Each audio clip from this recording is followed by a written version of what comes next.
जयकारा मणिमाला का गगदीरा बोल सच्चे दरबार की जय। जय माता दी, जय माता दी, जय माता दी। जयकारा स्कंद माता का बोल सच्चे दरबार की जय। तीसरा अध्याय सेनापतियों से है महिषासुर का वध एवं ध्यान।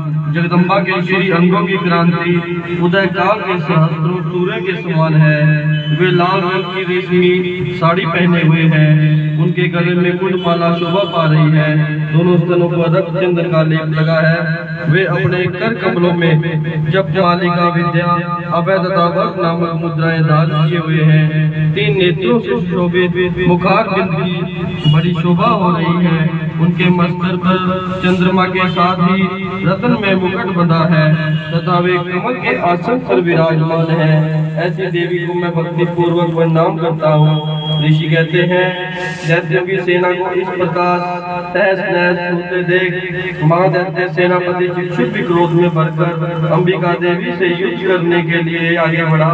वह असुर रणभूमि में देवी के ऊपर इस प्रकार बाणों की वर्षा करने लगा जैसे बादल मेरुगिरी के शिखर पर पानी की धार बरसा रहा हो।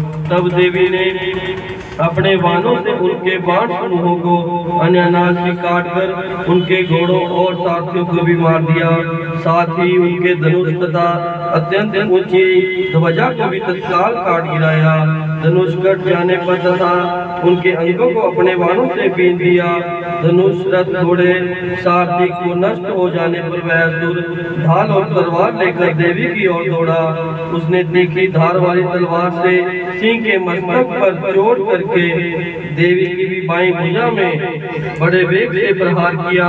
राजन, देवी की बाह पर पहुंचते ही वह तलवार टूट गई। फिर तो क्रोध से आंखें लाल करके उस राक्षस ने शूल हाथ में लिया और उसे महादैत्य ने देवी भगवती भद्रकाली के ऊपर चलाया। वह शूल आकाश से गिरते हुए सूर्य मंडल की भांति अपने तेज से प्रज्वलित हो उठा। उस शूल को अपनी ओर आते देख देवी ने भी शूल का प्रहार किया। उसने राक्षस के शूल के सैकड़े टुकड़े हो गए। साथ ही महादैत्य चिक्षुप की भी धज्जियां उड़ गई। वह प्राणों से हाथ धो बैठा। महिषासुर के सेनापति उस महापराक्रमी चिक्षुप के मारे जाने पर देवताओं को पीड़ा देने वाला चामर हाथी पर चढ़कर आया।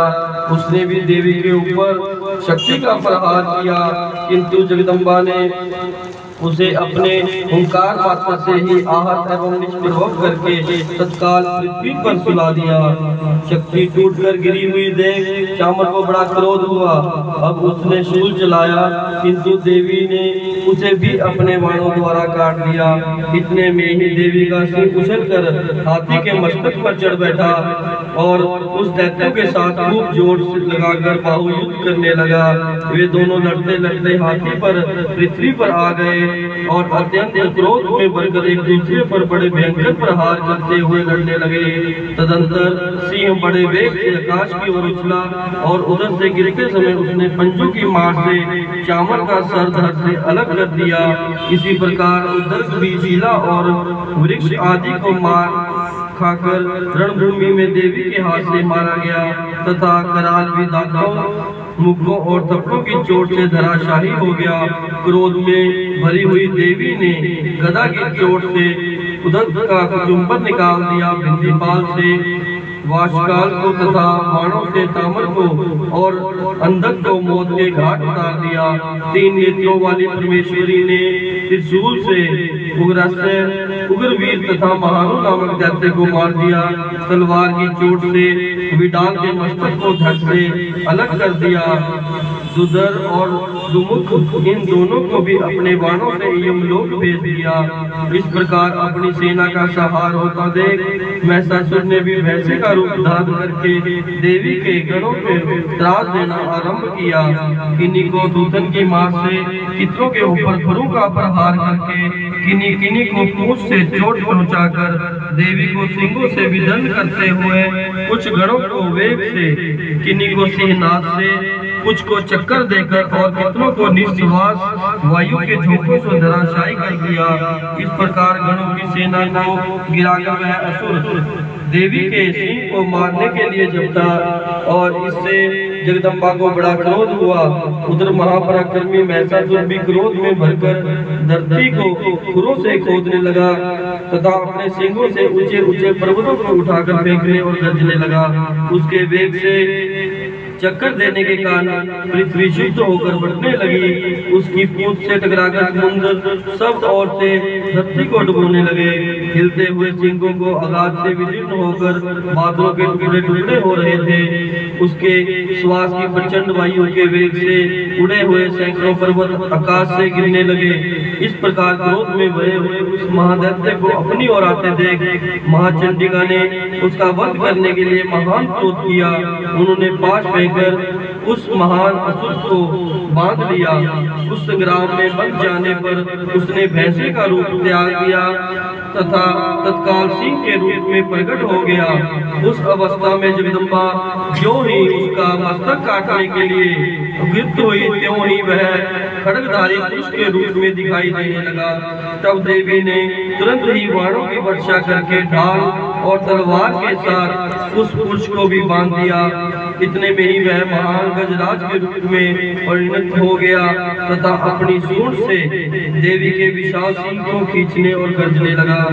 खींचते समय देवी ने तलवार से उसकी सूंड काट दी। तब उस महादैत्य ने पुण्य भैंसे का रूप धारण किया और पहले की भांति चराचर प्राणियों सहित तीनों लोगों को व्याकुल करने लगा।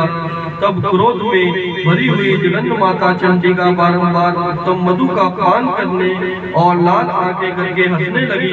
उधर वह बल और पराक्रम के मत से उन्मत्त हुआ राक्षस गर्जने लगा और अपने सिंगों से चंडिका के ऊपर पर्वतों को फेंकने लगा। उस समय देवी ने अपने बाणों के समूहों से उसके फेंके हुए पर्वतों को चूर्ण करती हुई देवी बोली। बोलते समय उनका मुख मधु के मत से लाल हो रहा था और वाणी लड़खड़ा रही थी। देवी ने कहा, ओ मूढ़, मैं जब तक मधु पीती हूँ तो तब तक क्षण भर के लिए खूब गर्ज ले। मेरे हाथ से यही तेरी मृत्यु हो जाने पर अब शीघ्र ही देवता भी गर्जना करेंगे। ऋषि कहते हैं, यूं कहकर देवी उछली और उस महादैत्य के ऊपर चढ़कर फिर अपने पैर से उसे दबाकर उसे शूल से उसके कंठ में आघात किया। उनके पैर से दबे होने पर महिषासुर अपने मुख से दूसरे रूप में होने लगा। तभी आधे ही शरीर से वह बाहर निकलने पाया था कि देवी ने अपने प्रभाव से उसे रोक दिया। आधा निकले होने पर भी वह महादैत्य देवी से युद्ध करने लगा। तब देवी ने बहुत बड़ी तलवार से उसका मस्तक काट गिराया। फिर तो हाहाकार करते हुए दैत्यों की सारी सेना भाग गई तथा संपूर्ण देवता अत्यंत प्रसन्न हो गए। देवताओं ने दिव्य महर्षियों के साथ दुर्गा देवी का सत्वन किया। गंधर्व राज गाने गाने लगे तथा अप्सराएं नृत्य करने लगी। इसी प्रकार श्री मार्कंडेय पुराण में सर्वनिक गुणवंतर की कथा के अंतर्गत देवी महात्मा में महिषासुर वध नामक तीसरा अध्याय संपूर्ण हुआ। बोलो सच्चे दरबार की जय। मणिमाजरा कालका गद्दी की सदा सदा ही जय। जयकारा भद्रकाली का बोल सच्चे दरबार की जय।